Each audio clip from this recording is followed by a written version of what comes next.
Jacob heard that Laban's kids were not very happy with him. Jacob told his cousin wives his plan to head home since their father, his uncle, is not as friendly as he used to be. Jacob goes on about a dream he had and how the angel of the Lord spoke to him. Meanwhile, Rachel stole all of her dad's household gods. Rachel was sitting on her camel and had hidden the action figure god collector set in her saddlebag. She basically told dear old dad that she can't get up off the camel because she is having her monthly period.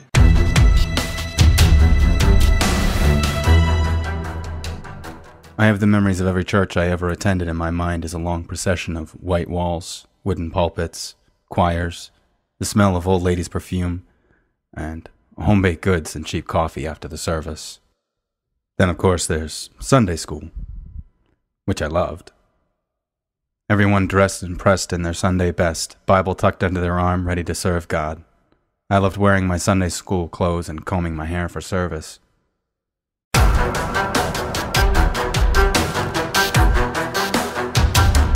had a good Christian friend say this to me, and then after saying it said, "Love you." And all I can say to that is, number one, if that's the case, why aren't there tons of atheists out there eating babies and killing old people? I'm certainly not doing it. And secondly, how many Christian people do you know are walking a straight and narrow and just not sinning? I was in the church for 20 years, and I can tell you that that is not the case.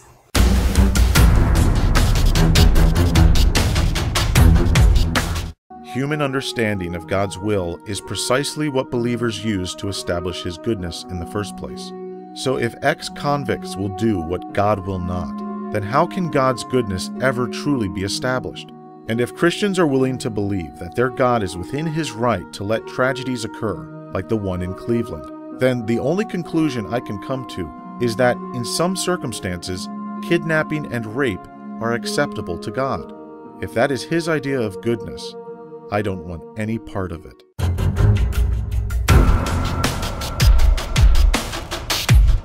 The Christianity monument would have been so awesome. It was a statue of Jesus riding a unicorn while fighting Satan, who happened to look a lot like Richard Dawson.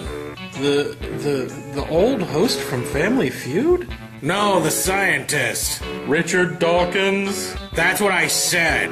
Anyway, the statue would be in full color, stand 30 stories tall, and Jesus' flaming sword would have real flames coming out of it.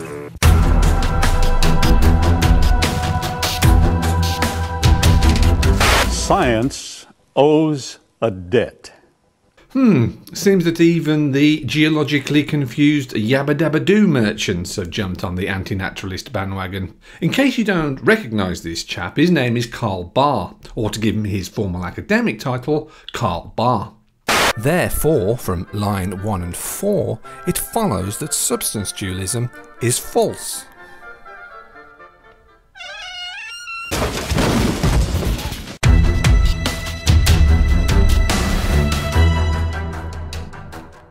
Hello, I'm Bob Smearfack, but not really.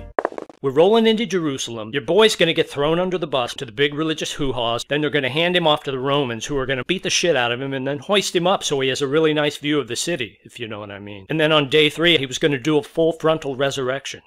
This is your Bible on psychotherapy. This audio-activated lighting system predated the clapper by 6,000 years. He is the most interesting creationist in the world. Stay faithful, my friends.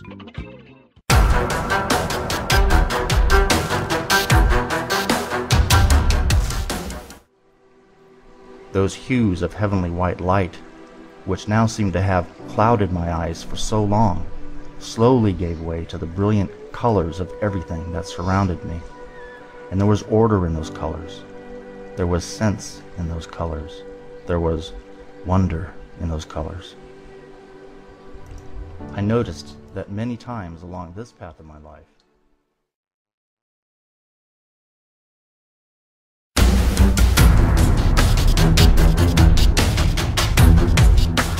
The Lord said to Moses, "Tell Eleazar, son of Aaron, the priest, to remove the censers from the charred remains and scatter the coals some distance away, for the censers are holy."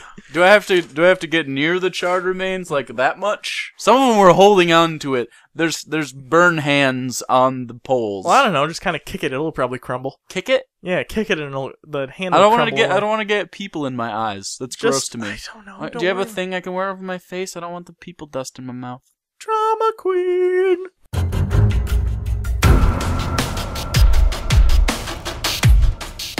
You show the skeptics that you're right. You don't just accuse them of being closed-minded or conspiring to keep your discovery from becoming common knowledge. This is how science works. You have to be willing to demonstrate that you're right. And science, as I've said before, doesn't make exceptions. No, not even for dishonest people.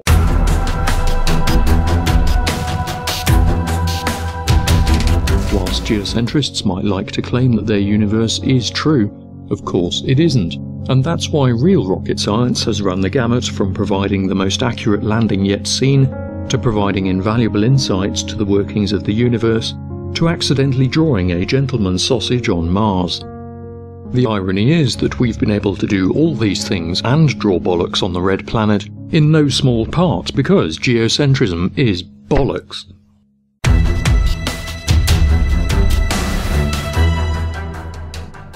Now, phosphates are essential for crop growth. Bone meal is a good source of phosphates, but the slaughterhouses could not keep up with demand. Bones were imported from the great battlefields of Europe. Mummified Egyptian cats were used, and it was not just mummified cats being added to the soil. While the British populace were re-ingesting horses, soldiers, mummies and their cats, it was discovered that coprolites, dinosaur crap, was an excellent source of phosphates, and there was a mini mining boom to dig up the crap from where Noah buried the dinosaurs and add that to the British diet.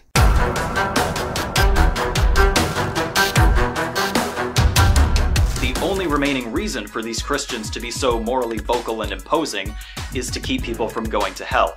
But many of these morally vocal Christians do not have an air of concern when they tell people that homosexuality is wrong, or when they tell people not to blaspheme. I guess I'm kind of turning the question around, which is, what would it take for you to not believe? How far are you willing to run with this answer of, well, God's mysterious?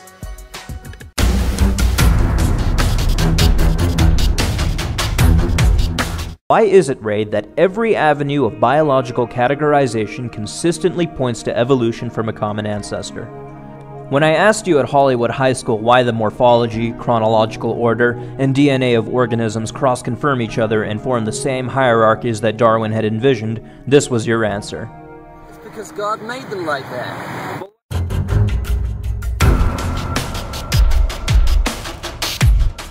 Do we still have to do this? Do we really still have to show that evolution is science and creationism is not?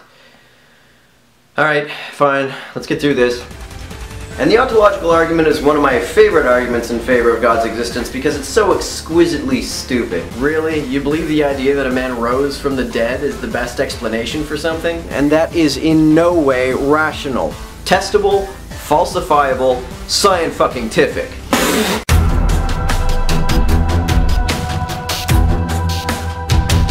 My science classes were really scary. The science teacher told us that we have to make sure that we love and pray to Charles Darwin every single day and never slip, because at any point he could come back on the wings of a flaming monkey and he would take all the obedient, believing evolutionists and evolve them into a perfect galactic superculture for all eternity. But all the bad people would be in torment for 1,000 years, devolved into monkeys throwing feces at each other, and after that they would devolve into worms forever. That's why I've always made sure to be a good evolutionist and love and adore the Messiah, Charles Darwin.